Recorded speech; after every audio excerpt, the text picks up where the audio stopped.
Grab your coffee, mama.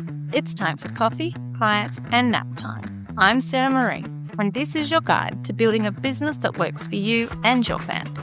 Here, we'll dive into creating a thriving business that lets you be the hands-on parent you want while designing the life you've always dreamed of. So if you're ready to balance business success with family life and make it all work in a way that feels right for you, then let's dive in. Hey mama, welcome back to Coffee, Clients and Nap Time. I'm Sarah Marie, and today's episode is going to be a little bit different. Earlier this week, I went to an incredible networking event where they did something called storytelling karaoke. The concept was really simple. Inspiring women in business got up on stage and shared their stories. No slides, no fancy presentations, just raw, honest storytelling about their journeys. And let me tell you, the stories were phenomenal. These powerful women got up and shared how they'd created businesses on their own terms, how they'd broken the rules, ignored the should-ofs, and built something that actually worked for their lives. But here's the thing. I didn't get up. I sat there. I listened to all these incredible stories, and I couldn't quite pinpoint which moment of my journey I wanted to share. My story felt too complex, too all over the place, too unconventional. But driving home that night, I realised that maybe that's precisely why I should have shared it. Because my journey hasn't been a straight line. It's been winding. It's been full of pivots and changes and moments where I had to completely reimagine what success looked like.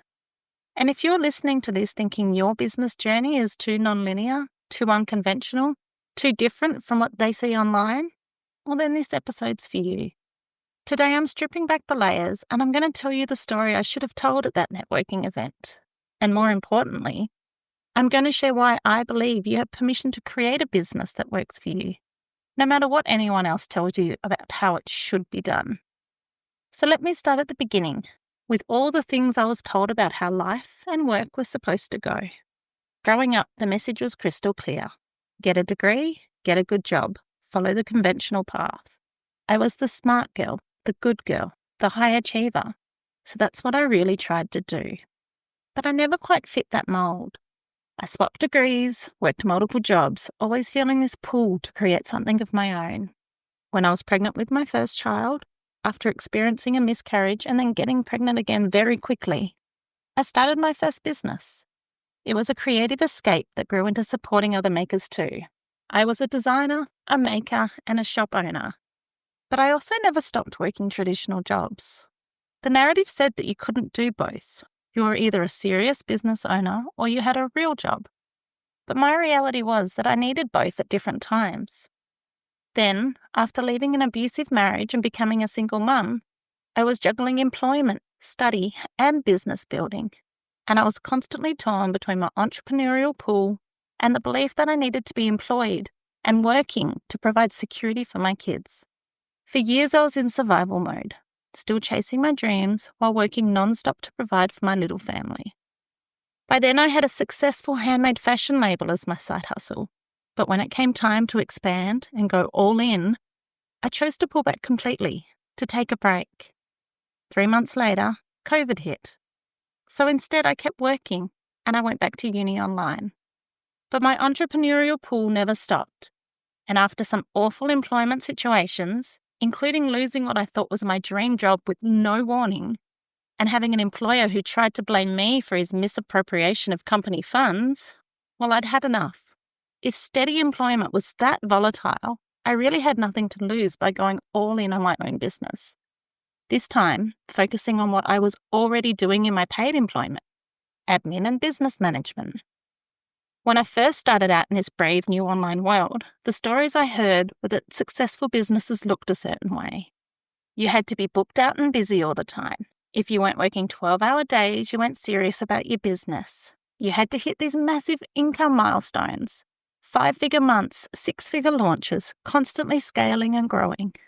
You had to separate your business from your life. Professional meant professional. No kids in the background, no life chaos bleeding into your work. And you had to follow the formula. The morning routines, the productivity hacks, the launch strategies, the precise steps that worked for someone else. But here's what no one actually told me. None of these shoulds accounted for real life. None of them accounted for the reality of being a mum, of having responsibilities and priorities that went beyond these business metrics. And while I knew my business needed to be different, I still felt obligated to achieve that definition of success. Then, right after my second child turned 10, I had my third baby. And that's when everything in my business shifted again. The moment that changed everything for me wasn't some great epiphany or a motivational quote I saw on Instagram. It was hitting burnout after rebuilding my business quickly when I came off maternity leave with my third baby. I'd created what looked like the perfect business according to all the online gurus. I quickly became booked out. I had mostly great clients to work with. I was having income months bigger than I had ever achieved or could have hoped to achieve in paid employment. I was constantly busy and I was always on. I felt like I had finally proved to everyone that I could do it. But I was absolutely exhausted. I remember sitting at my laptop one evening, completely burnt out, and realizing that I had built the kind of business I thought I was supposed to build, and it was making me miserable. I was working around the clock, saying yes to every opportunity, pushing through exhaustion because that's what I thought being serious about my business meant. I had fallen into the trap of believing that being booked out meant being successful, and at the same time, I was trying to be present and raise my baby and parent my two older kids, still a full-time single parent to them, and be a housewife, a friend, a sister, and give all those things 100% as well. And somehow, find time for me too. But what hitting burnout really taught me was that being booked out doesn't equal being successful. Massive income months don't matter if you're too exhausted to enjoy time with your kids. And being busy all the time doesn't make you more valuable. It just makes you unavailable for the things that actually matter to you. So that night, I made a decision. I was going to create a business that actually worked for me, for my family, and for the life I actually wanted to live. Now, I'm going to be completely honest with you. I'm still in what I like to call the complex middle right now. My baby is about to turn 2, and I'm still in the process of adjusting and refining my business. I've recently rebranded, realigned my service offerings, and I'm still figuring out what this new version of my business looks like completely. And you know what? I'm really okay with that, because I've learned that business, like life, is not a destination. It's an ongoing journey of adaptation and growth. But here's what I absolutely know for sure. My business is perfect for me, and it will support me always. Not because it's making massive income months or because I'm booked out, but because it's built around my values, my family, and my life. So here's what my business looks like now and how it defies pretty much every piece of conventional business advice that I ever received. So I work with my baby at home with me, as many of you already know. I was told countless times that you can't run a professional business with a baby at home. But guess what? I can and I do. Are there challenges? Oh, for sure. But it works for our family right now. And that's what matters. I'm not booked out or over capacity anymore, and I don't want to be. I've learned to value space in my calendar more than I value being constantly busy. Space means I can be present for my family. Space means I can take on opportunities that genuinely excite me. Space means I'm not constantly running on empty. I choose my clients and projects based on more than just money. I choose work that's purpose-driven, clients I love to support, and projects that light me up rather than drain me. This might not always be the most profitable choice in the short term, but it's definitely more sustainable in the long term. I adapt my business as my family's needs change. When my toddler was going through a particularly challenging phase, I adjusted my client load. When we've had family challenges, I've scaled back. My business bends with my life, not the other way around. And I measure success differently now. Success isn't just about revenue or client numbers. Success is being able to attend my kids' school events, being able to pick up my teenager when she needs me from school. Success is about having energy to be present with my family in the evenings. It's about building something sustainable that can grow with me and my family over time. And just so you know, Mama, you don't actually need anyone's permission to create a business that works just for you. But since we're often our own worst critics, let me give you some permission slips anyway. You have permission to ignore the booked out pressure, because being fully booked isn't a badge of honor. It's often a sign that you need better boundaries. You're allowed to want space in your calendar, and you're allowed to value your time and energy over constant busyness. You have permission to redefine what success looks like, because success doesn't have to mean six-figure months or viral social media posts. Success can mean having the flexibility to pick up your kids from school. It can mean working on projects that fulfill you. And success can mean building something sustainable rather than something flashy. You have permission to change your mind, pivot, and evolve, because your business doesn't have to look the same forever. You're allowed to try something, learn from it, and try something different. Every pivot, every change, every adaptation is not a failure. It's growth.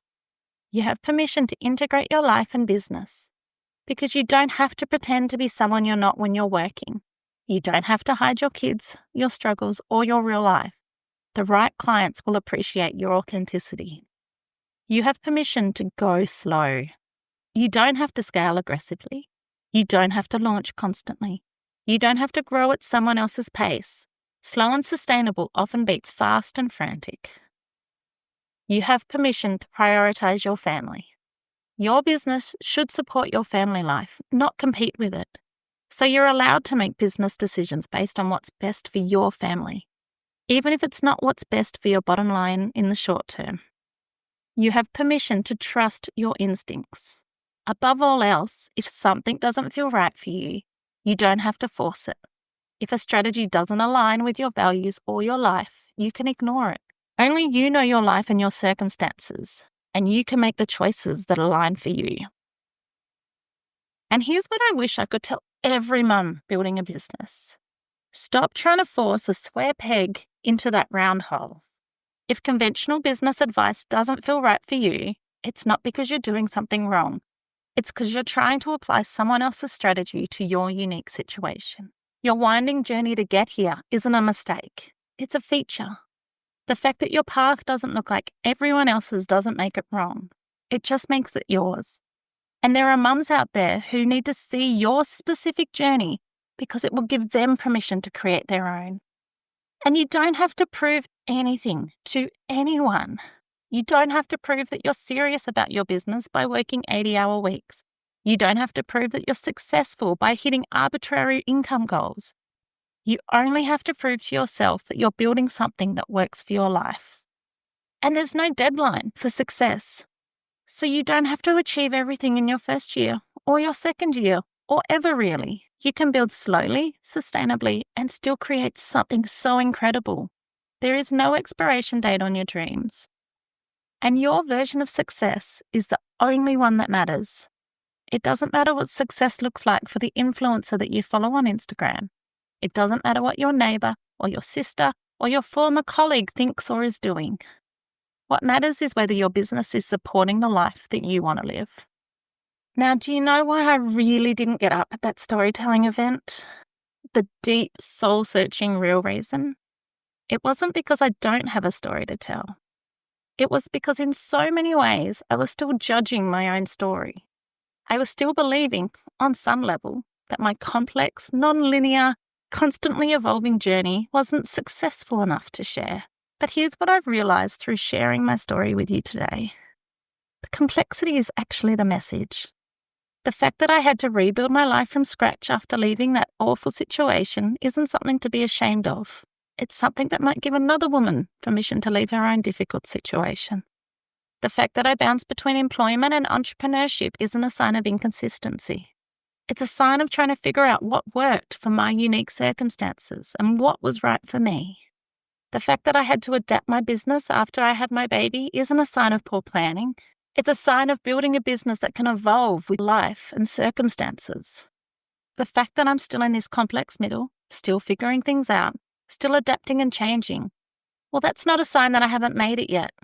It's a sign that I'm building something real and sustainable on my own terms, and I'm so excited for what that looks like.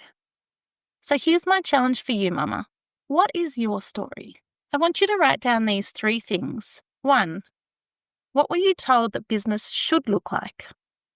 2, think of one moment you gave yourself permission to do things differently.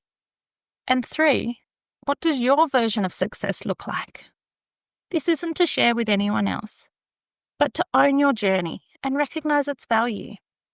And maybe, just maybe, you'll realize that your unconventional, imperfect, uniquely your story is precisely what someone else might need to hear.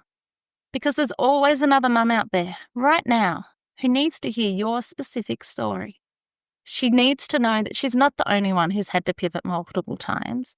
She needs to know she's not the only one who's building her business around her family instead of the other way around. She's desperate to hear that she's not the only one who's ignored conventional advice and is creating something better.